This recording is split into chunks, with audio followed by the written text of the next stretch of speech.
Good evening, everyone. It is time to call the March 3rd, 2020 council meeting to order. We will start with a pledge of allegiance and a moment of silence, and I think perhaps the thing we should be praying for is that we all do not get the coronavirus. I pledge allegiance to the flag of the United States of America, and to the republic which stands one nation under God, indivisible, with justice for all.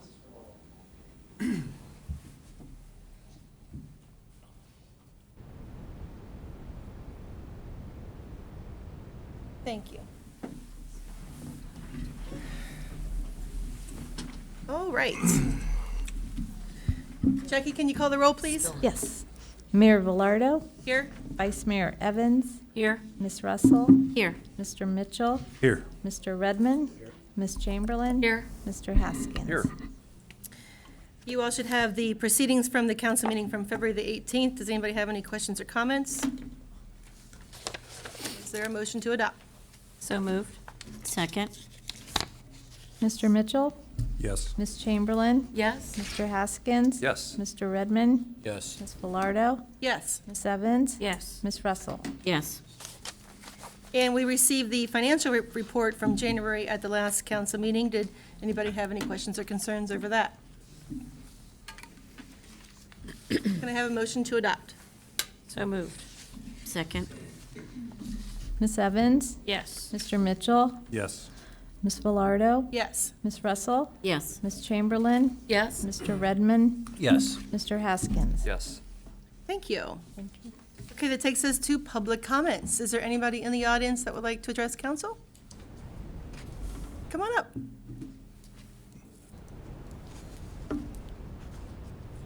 Can you please state your name and address for the record? Yes, ma'am. Hello, my name is William Huxell, and my address is 1000 Forest Avenue, Milford, Ohio. My mom is Stacy Huxell. My dad is Bob Huxell. Welcome. I would just like to start by saying greetings, all Milford City Council members. I'm here for my National Junior Honor Society hours.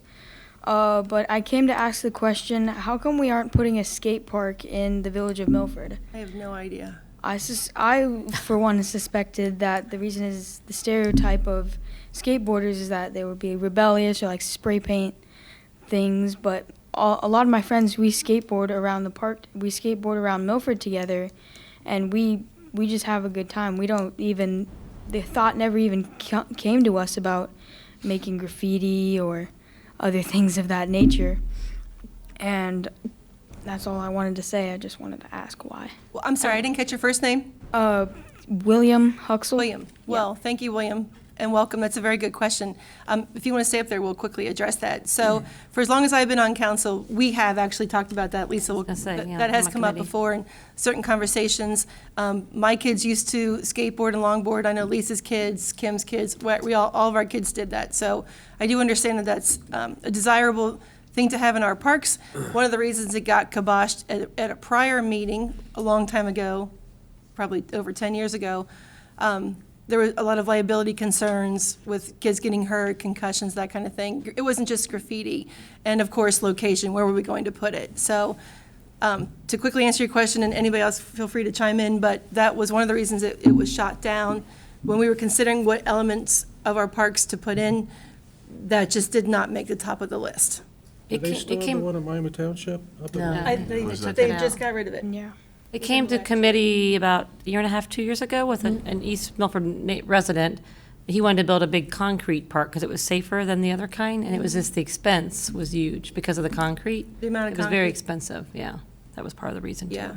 Insurance is monumental, too, because of people getting hurt. All right, thank you. Thanks for coming. Anybody else? That was a very good question. Okay, if nobody has anything, we do have on the agenda an item that we need to bring to council as a committee of the whole. Mr. Doss? Yes, you should have in your packet a report in gathering as a committee of a whole. If you scroll through the first page, we did receive on Friday in the morning information from ODOT. They had opened up their bids. The lowest bidder for the project, again, this is the US 50 paving project, the amount was actually higher than what ODOT had projected. When ODOT, and you can look at the CMO, when ODOT was asking the lowest bidder about that, the higher prices, it was essentially the pavement repair items, or what we call the full depth pavement repair, specifically in downtown Milford. It's getting worse, actually. Paving couldn't come sooner, but when everyone looked at this project, I guess the projections that ODOT had were significantly less than actually what the bid was, because of the amount of work that has to go in to repairing some of those sections, hence the additional cost. There were also two alternates I want to mention. Alternate one was $13,500, and that was to actually have the paving company come in and do the striping of the crosswalks. Alternate two was actually decorative crosswalks, similar to what we have up on 28 at the crosswalk just past Lears. If you do turn to the third page of that, you'll note that council on January 21st, ordinance 2020-05, did approve $306,432, 306,432, which was essentially the city's portion of the ODOT urban paving, with ODOT paying the other piece of that. The next page, marked draft, and this was from the state through ODOT, shows that breakdown, the total cost, including Alt 1 and Alt 2. Again, the 306,432, and what ODOT is asking additional cost to cover the overage is $86,898, which would bring the total contribution by the city to $393,330. And then if you go to the next page, you will see, and this is important to note, the other component of this we've talked about, and if you drive in downtown Milford, you see it happening right now, is with Adlita, the second component of that, which actually is the first phase before paving. Alita is coming in and they're doing the curbs and some of the catch basins and some of the sidewalk work. Council did approve $216,498.50, $216,498.50. All this culminates on good work by our finance director, Pat Worthland. On the fourth page, if you will, the U.S. urban paving page, is actually what we budgeted and what we had forecasted. You'll notice the 306,432, that was what I just mentioned, council's contribution to the urban paving. If you add that plus what they're asking in addition for the overage of $86,898, you'll see that $393,330 number. And you can compare that to the left of what we had budgeted for that. If you move down the page and you add that $216,498, which I just mentioned for Alita, you'll come up with a grand total at this point, which would include the overage that ODOT is asking for tonight through council, of $679,828. And you compare that to what we had budgeted in the 2020 budget, it's still $96,240 less. So we're still under budget by $96,240. I do, for transparency purpose, want to note that tonight council will be considering a change order with Alita Construction. That's ordinance 220-18, so that $96,240 will go down just a little bit, but we are still relatively safe under budget at this point. But I did want to note that, so that $96,240 will go down less if council approves that ordinance tonight. And then the final page is just our finance director affirming the way she does it, that we're still under budget, and she is comfortable with this additional $96,240 if council does wish to direct the law director to draft an ordinance to consider. So, but is this including or not including the stamped sidewalk? Okay, so it only includes, good question, Lisa, it only includes the painting. What we'll do, intention is to approach council later on in the year and apply for a transportation enhancement grant for essentially what would be phase 3 of this project, which would be some transportation enhancement downtown streetscape improvements, which we could include the crosswalk stamping there as well as some decorative lighting and changing some of our lighting to maybe an LED or something like that. And that's a project we want to talk to you all more about as a council through committee, probably in the next 2 months, so we can wrap that up. Transportation enhancement grants are an 80-20 grant. Oh, okay. And they are an 80-20 grant. This urban paving is sometimes sold as an 80-20 grant, but realistically never ends up that way. But my prior experience has been that transportation enhancements are usually 80-20. Okay. With the city. It'll make more sense to wait. I believe so, yeah, and to keep this, quite frankly, under budget, Adlita could have some potential change orders down the line. We've already had one very reasonable change order. Essentially, as you know, when you get in the guts of something, sometimes it reveals some things that we weren't quite anticipating, and that's really the case here with the full debt payment repair as well. It's pretty significant in downtown Milford, hence the additional cost. We'll note also that when final numbers do come in, tonnage, if there is any additional monies left over, ODOT says that they'll reimburse us back our difference. We'll see. We'll see.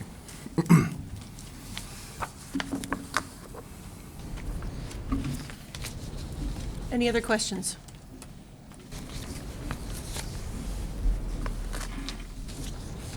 So because this is coming out of committee as a whole, we're going to do a motion, draft, an ordinance. Council as a committee of the whole has to authorize me to prepare ordinance 2019. Yes. Motion and second. Motion to draft an ordinance authorizing the law director to prepare a contract with ODOT for the alternate cost of $13,500. Second? It'll actually be the 86 amount. Oh, I'm sorry, 86, right, yeah, the right. 86. 86,000, Wait. 86,898, Yes. right, And it was second by Lisa? yes. Ms. Russell? Yes. Ms. Evans? Yes. Ms. Velardo? Yes. Mr. Mitchell? Yes. Ms. Chamberlain? Yes. Mr. Haskins? Yes. Mr. Redmond? Yes. Okay, any other questions before we move on? So that takes us to Public Service Committee meeting. Mrs. Chamberlain. Thank you, Mayor. On Friday, February 26th, I called our Public Services Committee meeting to order at 8:33. Present at that meeting was myself, Ted Haskins, and Mayor Amy Velardo. Each committee elects a chairperson at the first meeting of each year. Amy Velardo nominated myself to remain chair. This was seconded by Ted Haskins. All agreed. Those present on staff were City Manager Michael Doss, Water Department Supervisor Joe Castile, Service Department Supervisor Ed Hackmeister, and Administrative Assistant Jackie Bain. We did not have any visitors. The committee approved the proceedings from the January 15th, 2020 Public Service Committee meeting. And the first item on the agenda was well number 4, cleaning quotes. Joe Castile, Water Department Supervisor, presented information regarding the quotes received to do routine cleaning of well number 4, which is located at the turnaround point at the canoe ramp. It was budgeted for $12,500. Mr. Castile recommends that we go with Boone Water Systems, Inc., their quote of $11,623, plus an added $2,000 to $2,500 to cover any incidentals that they may find. The committee agreed to make a recommendation for the law director to draft an ordinance authorizing the city manager to enter into contract with Boone Water Systems, Inc. for services totaling $14,123.75. Second. Mr. Redmond? Yes. Mr. Mitchell? Yes. Ms. Velardo? Yes. Ms. Russell? Yes. Ms. Evans? Yes. Ms. Chamberlain? Yes. Mr. Haskins? Yes.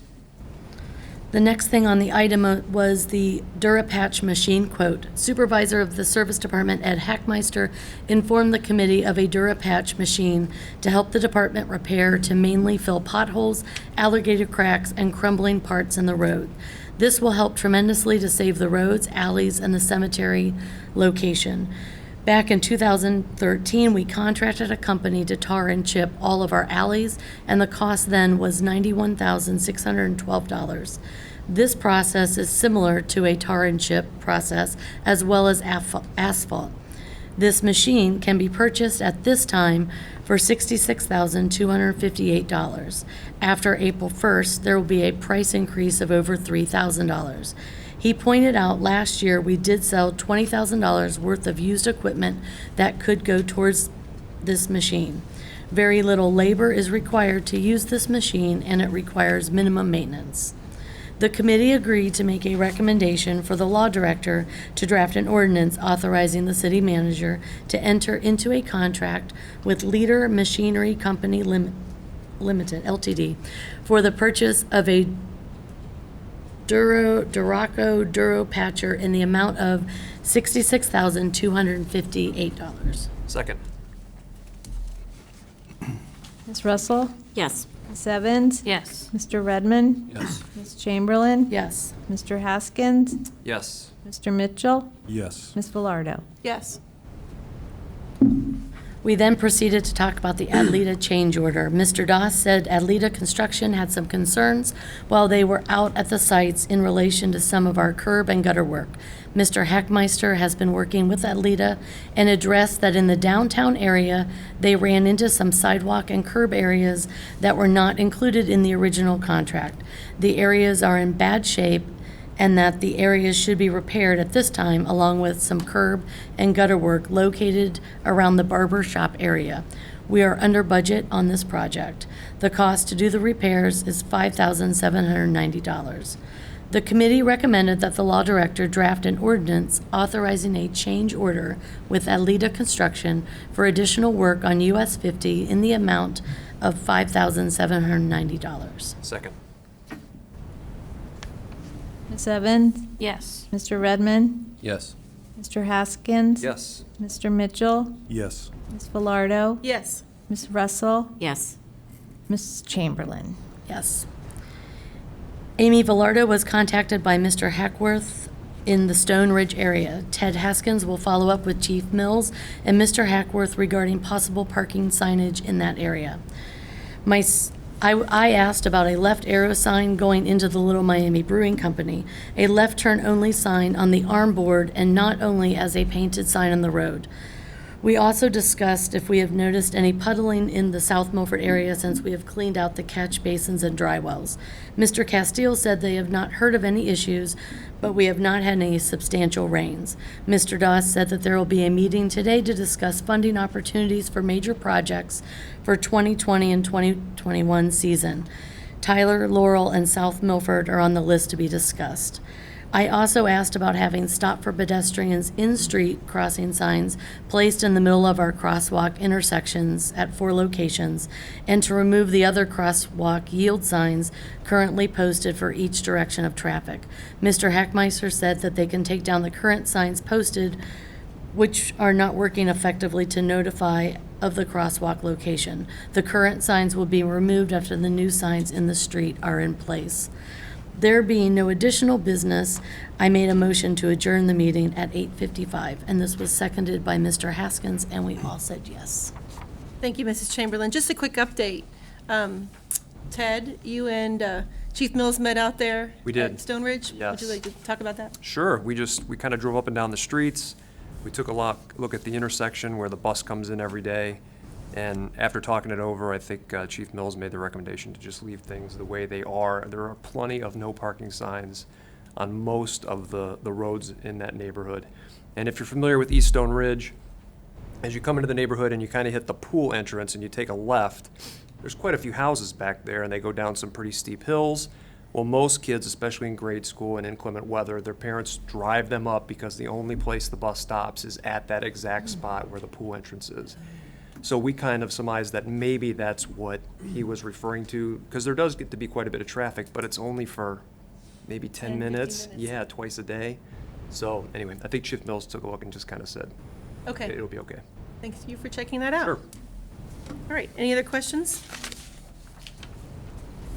Moving on, City Manager Report. Mr. Doss. Thank you, Mayor. A few updates for you this evening. US 50 Lila sidewalk issues that we've been having with push underground construction. I want to note that they will be replacing their newly installed sidewalks this Thursday. We issued them a cease and desist about a week and a half ago. They've complied, so they will be replacing the sidewalks that they attempted to install last week. Those new sidewalks, again, did not comply when they were finished with their boring. It did not comply with our sidewalk standards, and that's the reason why we're making them go back and fix those. US 50 Concrete and Catch Basin Project, again, as referenced, Alita continues their downtown Old Milford curb, sidewalk, and catch basin improvements. Do want to express my appreciation for all of the businesses that have been very patient and understanding, as this project is going downtown, and occasionally takes up a parking space or two while they're working, but everybody's been great. We've had no complaints. Alita Construction does anticipate this being about 45 days, weather permitting, to get this finished, but they're moving very quickly. I think they're actually a little bit ahead of schedule. Riverside Park Shelter update. Construction still continues on schedule at the new Riverside Park Shelter with an estimated completion date by the end of April. Standing committee reports, March 9th. There'll be an Administrative Services Committee meeting at 4:30. Pam Holbrook has a few things with some land use planning that she wants to go over with that committee. We'll have a few other additional items as well, so March 9th at 4:30. Reminders, tomorrow, March 4th, the Milford CIC Board will have their annual meeting at 10 o'clock a.m. here in council chambers. March 17th is the Ohio primary election, so get out and vote. City Hall offices are open that day. And then March 19th will be the rescheduled from March 17th City Council meeting at 7 o'clock. Thank you, Mr. Doss. That's exciting that shelter is going to be completed by the end of April. Yes. In time for spring and summer. Good stuff. Okay, police report. Chief Mahan.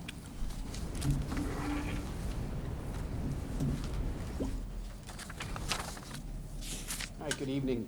We don't have the March or the February monthly report completely done, but Chief Mills will have that along with the 2019 annual report at the next council meeting. Just a couple of things from February. The 2020 Tahoe is in. It's been to Digimax. It's wrapped. It's got to sit in the heated garage for about a week or two to get the wrap to good and adhere to it. We're waiting for Camp Safety to give us the go-ahead to do the upfitting, so I'm hoping to get that online, hopefully by mid to late April. That does take place. That'll be a record for Milford because usually we don't get them on until about September. So kind of lucked out on that one. Some people's asked around. May have noticed some patrol officers wearing some load-bearing vests.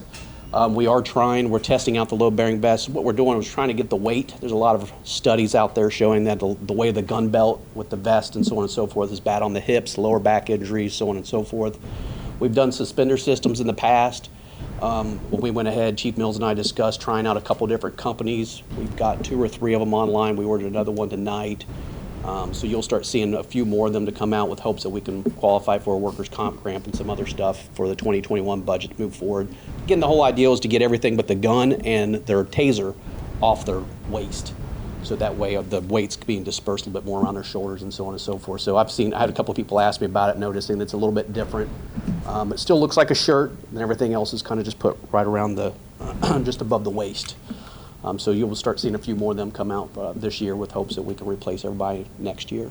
So past that, unless you all got any questions, that's all I got. You don't think about that, but that is an awful lot of weight just sitting around your waist. You've got a lot of equipment right there. If you throw in between the gun belt and the ballistic vest, you're looking between, depending on what all they carry on there, you're talking about 20 to 25 additional pounds. Wow. If you throw in a secondary weapon or something like that in there, it could get up a little bit higher. It just really all depends. Right. We've had suspender systems in the past, but it's not, then that's kind of given issues at the top and in their shoulders and neck. So this is just kind of putting it all around there. And Chief Mills and I were very particular when this first got brought to us because we didn't want them to look like we were going into a military thing. So it all looks like a shirt up top, and then you'll just notice that everything's just set up just a little bit above the waist. So We'll have to start paying more attention. yeah. And then we've also put some reflective police stuff on there because I noticed one evening I was coming home from a council meeting and one of the officers was in the new wrap car and you couldn't see him from the waist down because that dark blue opposed the silver, and so that's a safety issue. So we put some reflective striping on the vest as well. So you'll notice that as well. Awesome. Great. Any questions? Have a good night. Thank you. Thanks for coming. Fire and EMS, Chief Baird. Looking dapper in their new uniforms. Thank you. Thank you. Thank you. Thank you. We got a lot going on right now. I don't have the formal report. I have that at the second council meeting, but a few things. We've done quite a bit of training this month. 3 of our employees completed a fire safety educator class, which we hosted from the Ohio Fire Academy here in Milford. There were 10 or 12 students from outside in addition to ours in that class. We also we were the host department, but we did not put on the Claremont County Fire Investigation Team conference which was held at the Weiler Automotive Center a couple weeks back. There was about 87 people in attendance from all over Southwest Ohio and Northern Kentucky at that, and we're glad to be able to co-host or be part of the hosting of that. All of our employees, except for a couple that are just finishing up some things, completed their annual NFPA physicals that are administered by TriHealth. Our firefighters take a very extensive physical every year, blood work, the whole 9 yards, and to make sure that they're in, keeping an eye on things and in condition to be doing their job. And a few other quick announcements, and then one that I'm very excited about. We have been very lucky with grants the last couple of weeks. We were notified, we had received one grant already from the State Homeland Security grant to do some additional equipment purchases on our Homeland Security or generator truck, and we were notified that tentatively we've been awarded another grant to make some more improvements, specifically the light towers on top that go up and they can light up a football field-sized area. Those have, I guess, quartz lamps in them currently, and they're very susceptible to damage and from vibration and whatever. And we're going to be, sounds like we're going to get the grant to change those all out to LED, which will hold up better, we think, to the vibration of the truck moving down the road and all those things. So very excited about that. We were also notified that we received an extension on an existing grant from the federal government to that we had gotten to put four people through paramedic school. Only one of our employees, when we asked for that grant, had actually gone through with it. The three others were not able to start it due to other commitments. So we were kind of working with the federal government to see if we could get a grant extension because we had 3 new people express interest. And by golly, we got the extension. So when it's all said and done, we will have put 4 people through paramedic school, very little local cost to do it. All of them very good employees. Hopefully I can keep all of them. But we were very happy about that. If you saw on Facebook, we received a $2,000 donation from the Ohio American Legion Department Charities. Commander Wilson from the state came down and presented me with a check last week, and I want to acknowledge Adjunct Commander Chandler and the American Legion post here in Milford. They were very much part of facilitating that donation. So we're going to be investing that in additional life-saving equipment. Just thrilled, absolutely thrilled by all of that. Finally, I'm pleased to announce that we've completed our lieutenant promotion process. As I've told you before, Lieutenant Dana Nichols will be retiring at the end of this month. We had a promotions process, and Mark Thompson will be promoted to lieutenant here in a couple of weeks at our annual dinner. Mark, if most of you know Mark, but Mark has been with the department since back in cadet days. He was one of those 20-plus people who started as cadets that work for us currently. Another of our full-time employees went through the process as well. Both of them did great. And the other one who was not promoted will make a great lieutenant if an opening occurs along the way. So very pleased for Mark Thompson to take the next step in his career, and I just wanted to let you know that another hometown boy done good. The Chandlers are beaming. Yeah, I'm sure. So anything else for me that I can answer? Do you want to talk about the structure fire that you participated in at Milford Commons? Yes, I did not participate in it. I stayed back and protected the community. Jeff Nagelhout and I had it under control. But the employees that were involved, and there I believe was about 14 of our employees that ultimately ended up on that scene. It was a structure fire involving an apartment building on Commons Drive in Miami Township. Our units were sent up there as part of the automatic mutual aid package that was initially dispatched to it. And it was a potentially deadly scene. They made several rescues. Our employees were a little bit a part of the rescues, but Goshen and Miami Township pulled most of the people out and off of the building that were in a bad way. Our crews did most of the major firefighting work to knock the fire down and get that under control. I will be back to you about that. There are some things going on among the chief officers that will, that we will recognize the work that was done by the entirety of the crew. And it went to a third alarm. Which translates into it's a y'all come. It's a y'all come. Y'all come. There were all of the 13 departments north of 32 in Claremont County, plus a number of Hamilton County departments and Warren County departments were somewhere in the mix. I'm guessing somewhere in the neighborhood of probably 75 to 100 firefighters were in motion that direction. Chief Kelly from Miami Township sent me an email, sent a number of us an email that evening thanking us, but he said very clearly, all of this training that we're doing together, it was as evident as could possibly be on that scene. Didn't matter what color the truck was and what name was on the back of the coat.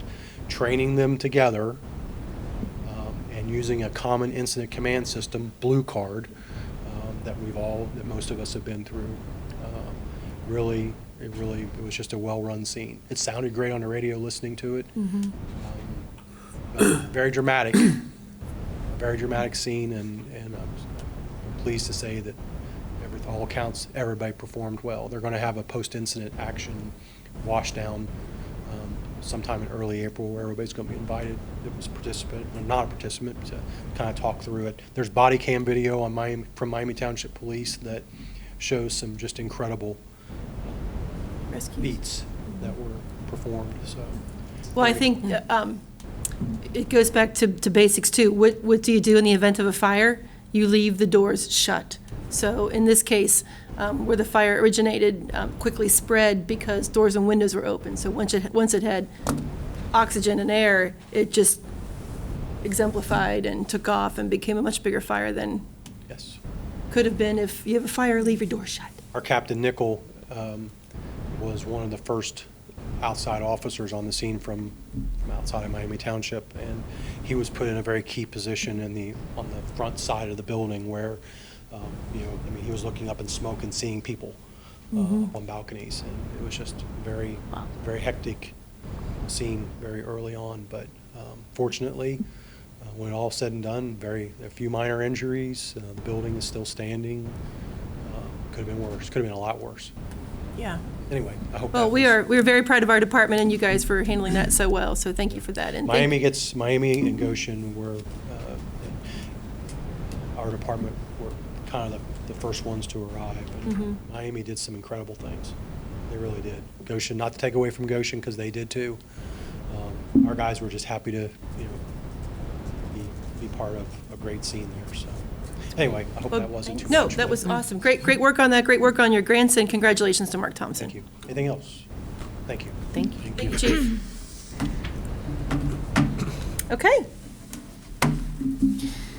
Council comments. Does anybody have anything they want to talk about?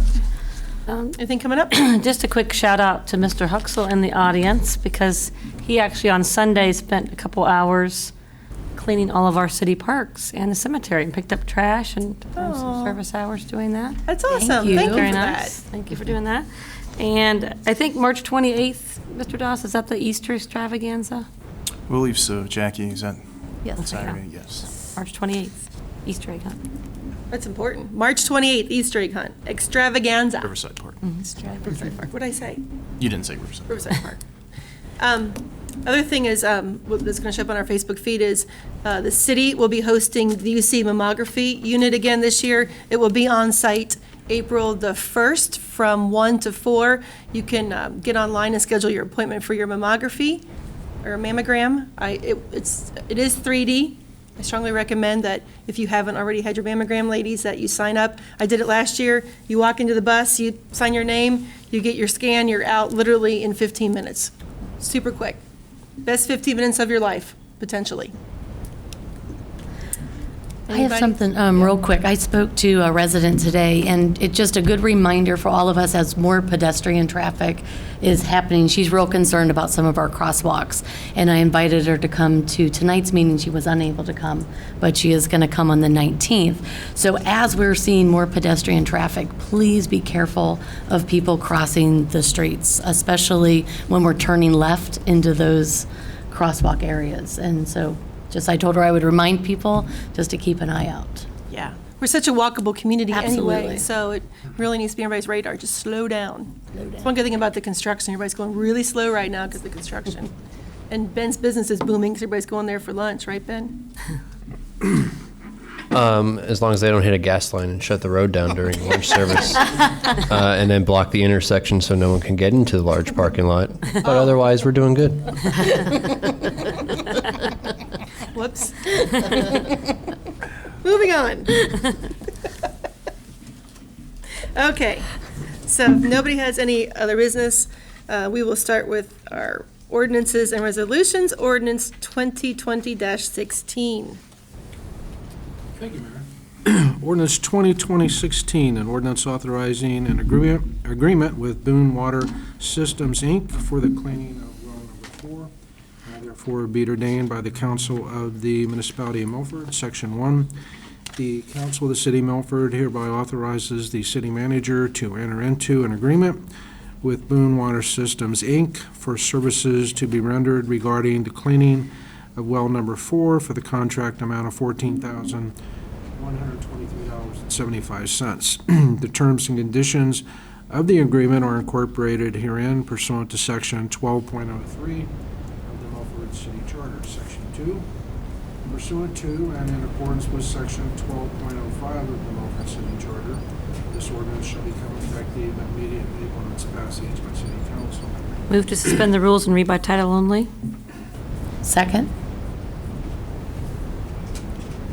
Mr. Haskins? Yes. Ms. Velardo? Yes. Ms. Evans? Yes. Ms. Russell? Yes. Mr. Mitchell? Yes. Ms. Chamberlain? Yes. Mr. Redmond? Yes. Ordinance 2020-16, an ordinance authorizing an agreement with Boone Water Systems, Inc. for the cleaning of well number 4. We need a motion to adopt? Oh, motion to adopt, sorry. Second. Mr. Redmond? Yes. Mr. Haskins? Yes. Ms. Chamberlain? Yes. Mr. Mitchell? Yes. Ms. Russell? Yes. Ms. Evans? Yes. Ms. Velardo? Yes. Ordinance 2020-17, an ordinance authorizing an agreement with Leader Machinery Company, Ltd. for the purchase of a Duraco Durapatcher. Now therefore be ordained by the Council of the Municipality of Milford. Section 1, the Council of the City of Milford hereby authorizes the city manager to enter into an agreement with Leader Manufacturing Company, Ltd. for the purchase of a Duraco Durapatcher for the contract amount of $66,258. The terms and conditions of the agreement are incorporated herein pursuant to Section 12.03 of the Milford City Charter. Section 2, pursuant to and in accordance with Section 12.05 of the Milford City Charter, this ordinance shall become effective immediately upon its passage by City Council. Move to suspend the rules and read by title only. Second? Mr. Haskins? Yes. Ms. Russell? Yes. Ms. Velardo? Yes. Ms. Evans? Yes. Mr. Mitchell? Yes. Ms. Chamberlain? Yes. Mr. Redmond? Yes. Ordinance 2020-17, an ordinance authorizing an agreement with Leader Machinery Company, Ltd. for the purchase of a Duraco Durapatcher. Motion to adopt? Second. Ms. Russell? Yes. Ms. Velardo? Yes. Mr. Redmond? Yes. Ms. Evans? Yes. Mr. Mitchell? Yes. Mr. Haskins? Yes. Ms. Chamberlain? Yes. Ordinance 2020-18, an ordinance authorizing a change order to the contract with Adlita Construction for the US 50 Urban Paving Concrete and Catch Basin Project. Now therefore be ordained by the Council of the Municipality of Milford. Section 1, the Council of the City of Milford hereby authorizes a change order to the existing contract with Adlita Construction for the US 50 Urban Paving Concrete and Catch Basin Project in the amount of $5,790.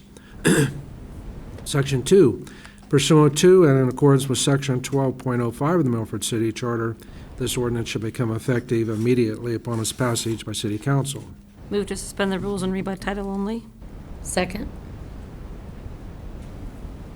Mr. Mitchell? Yes. Mr. Redmond? Yes. Ms. Velardo? Yes. Ms. Russell? Yes. Ms. Evans? Yes. Ms. Chamberlain? Yes. Mr. Haskins? Yes. Ordinance 2020-18, an ordinance authorizing a change order to the contract with Alita Construction for the US 50 urban paving, concrete, and catch basin project.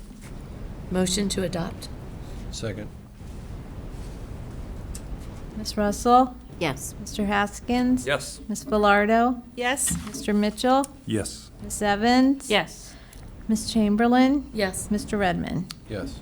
Ordinance 2020-19, an ordinance authorizing agreement with the Ohio Department of Transportation for highway improvements and urban paving within the city of Milford, Ohio. Now therefore be it ordained by the council of the municipality of Milford, Section 1, the council of the city of Milford hereby authorizes the city manager to enter into and execute the agreement with the Ohio Director of Transportation regarding highway improvements and urban paving to be made within the city of Milford for the contract amount of $86,898. The agreement is attached hereto and are fully incorporated herein as if fully rewritten herein pursuant to and in accordance with Section 12.03 of the Milford City Charter. The city manager and city finance director are further authorized to sign any and all additional required documents. Section 2 pursuant to and in accordance with Section 12.05 of the Milford City Charter, this ordinance should become effective immediately upon its passage by City Council. Move to suspend the rules and read by title only? Second. Ms. Velardo? Yes. Ms. Evans? Yes. Ms. Russell? Yes. Mr. Mitchell? Yes. Mr. Redmond? Yes. Mr. Haskins? Yes. Ms. Chamberlain? Yes. Ordinance 2020-19, an ordinance authorizing agreement with the Ohio Department of Transportation for highway improvements and urban paving within the city of Milford, Ohio. Motion to adopt. Second. Mr. Redmond? Yes. Ms. Evans? Yes. Mr. Haskins? Yes. Ms. Chamberlain? Yes. Mr. Mitchell? Yes. Ms. Russell? Yes. Ms. Velardo? Yes. Thank you, Mike. All right. That concludes our meeting today. If nobody has any other questions, it's getting warmer weather, sun's coming out, and everybody stay healthy, right? Yeah. Wash your hands. Can I have a motion to adjourn? So moved. Second. Ms. Velardo? Yes. Ms. Evans? Yes. Ms. Russell? Yes. Mr. Mitchell? Yes. Ms. Chamberlain? Yes. Mr. Haskins? Yes. Mr. Redmond? Yes. Thank you.